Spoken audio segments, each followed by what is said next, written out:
नमस्कार दोस्तों, हमारी आज की कहानी का नाम है दोगलापन। निहारिका का 6 महीने बाद अपने घर आना हुआ था। अपने घर का मतलब मायका नहीं, बल्कि अपने खुद के मकान पर।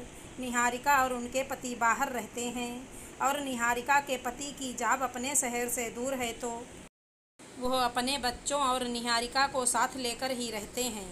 उनके अपने शहर में उनका घर पिछले 2 साल से ही उन्होंने बनाया था। निहारिका के पति वैसे तो घर में छोटे हैं, लेकिन जिम्मेदारियां हमेशा उन्होंने बड़े बेटे की निभाई, और जो बड़े भाई हैं वह हमेशा जिम्मेदारियों से बचते रहे। यही कारण रहा कि निहारिका और उनके पति संदेश हमेशा घर के खर्चों से त्रस्त ही रहते थे, और उनके बड़े भाई साहब और उनकी पत्नी हमेशा यह कहकर अपने जिम्मेदारियों से पल्ला झाड़ लेते थे कि हम तो अपना घर खर्च ही मुश्किल से चला पाते हैं। अपने पिता की पेंशन में भी बड़े भाई साहब पूरी हिस्सेदारी रखते थे और अपने घर परिवार पर ही ज़्यादातर खर्च करवा देते थे। अगर उनकी ना माने तो घर में क्लेश कर देते थे और अपनी माँ को भी सिखा देते थे, तो वह भी घर में माहौल बिल्कुल ख़राब कर देती थी। आज लगभग 6 महीने बाद निहारिका जब अपने घर आई, तब उसने देखा कि घर के लिए कुछ ज़रूरी सामान जो उसने ख़रीदा था बड़े ही प्यार से, वो वहाँ नहीं है। निहारिका ने अपनी सास से पूछा कि पिछली बार जब मैं आई थी तब कुछ क्रोकरी सेट वगैरह लेकर आई थी अपने घर के लिए, तो वो कहाँ है। निहारिका की सास बड़ी ही तुनक मिजाज महिला थी।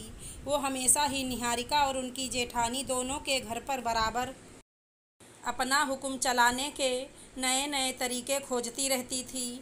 निहारिका के मुंह से इतना सुनते ही वे गुस्से में भर गईं और बोली, मुझे क्या पता कहाँ है, घर तुम्हारा है, तुम जानो। निहारिका बोली, मम्मी, घर मेरा जब होता जब मैं उसको बंद करके चाबी अपने पास रखती। जब घर मैंने खोल रखा है और आप और पापा जी यहाँ रहते हैं, तो यहाँ पर जो भी सामान रखा है उसकी जिम्मेदारी तो आपकी ही बनती है ना। मैं सिर्फ यही पूछ रही हूँ कि वह सामान दिख नहीं रहा। उन्होंने कुछ जवाब नहीं दिया और बड़बड़ाती हुई चली गईं। अगले दिन निहारिका जब अपनी जेठानी के घर किसी काम से गई, तब वहाँ देखती है कि उसके द्वारा खरीदा गया सारा सामान निहारिका की जेठानी की रसोई में शोभा दे रहा है। निहारिका मन ही मन गुस्से से भर गई, कर भी क्या सकती थी। जेठानी से पूछा तो वह बोली, हमें तो माँ जी ने दिया है। घर आकर उसने यह सारी बात संदेश को बताई तो उन्होंने कहा, कोई काम आ गया होगा, ज़रूरत के लिए ले गए होंगे। निहारिका बोली, जब घर में दोनों बेटों को अलग कर दिया है, बड़े भाई साहब को हमारा हिस्सा भी दे दिया गया, तब से लेकर अब तक मैं हमेशा ही अपना मुंह बंद करके ही तो रखा है। आज जब मेरा अपना घर हो गया है उनसे अलग, तो मुझे मेरे घर में क्यों नहीं रहने देते। जब दोनों बेटों के 2 घर हैं तो रास्ते भी 2 होने चाहिए। मम्मी क्यों हमेशा दोनों घरों में अपनी चलाती रहती हैं। जब मैंने जेठानी से उस क्रोकरी सेट के बारे में पूछा, वह बोली कि हम तो मम्मी से पूछ कर लाए थे और मम्मी ने ही कहा है, घर अलग हो गए तो क्या हुआ, ज़रूरत के वक्त तुम किसी भी सामान को यहाँ से ले जा सकती हो। संदेश, एक बात बताइए, मेरा घर है, कोई धर्मशाला नहीं। एक तो आपके माता पिता ने बंटवारा ढंग से नहीं किया, ऊपर से अब जब मैं अपने घर को सजाने के लिए सामान ला रही हूँ तो वह सामान को भी धीरे धीरे कहीं और पहुँचा रहे हैं। आपने वो कहावत नहीं सुनी क्या, जब बाढ़ ही खेत को खाने लग जाए तो उस खेत का कुछ नहीं हो सकता। संदेश बोले, अब बताओ मैं क्या कर सकता हूँ। निहारिका ने जब अपनी सास से कहा तो वह बोली, यहाँ फालतू ही तो पड़ा था, इस्तेमाल कर लिया तो क्या हो गया।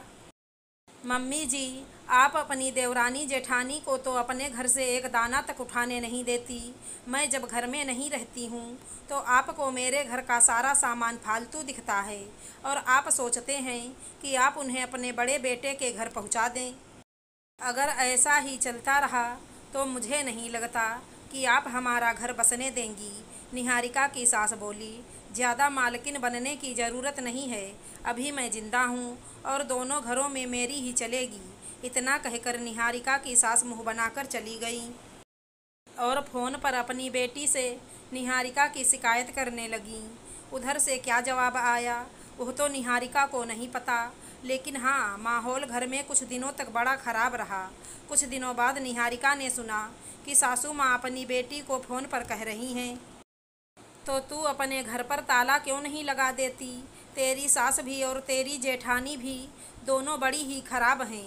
इस तरह तो तुझे और दामाद जी को लूट के ही खा जाएंगे।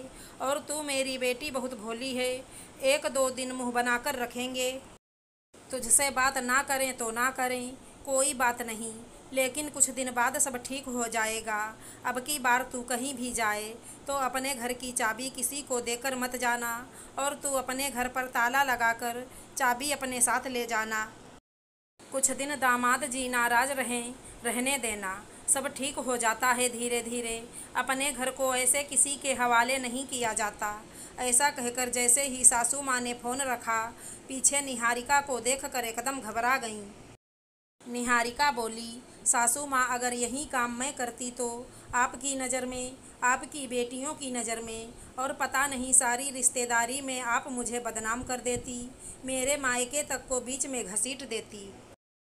और आज जब अपनी बेटी पर बात आई तब आप उन्हें ऐसी सलाह देती हैं। ये दोगलापन आखिर क्यों रखते हो आप लोग बहू और बेटी में? आशा करती हूँ हमारी कहानी अच्छी लगी होगी। धन्यवाद दोस्तों।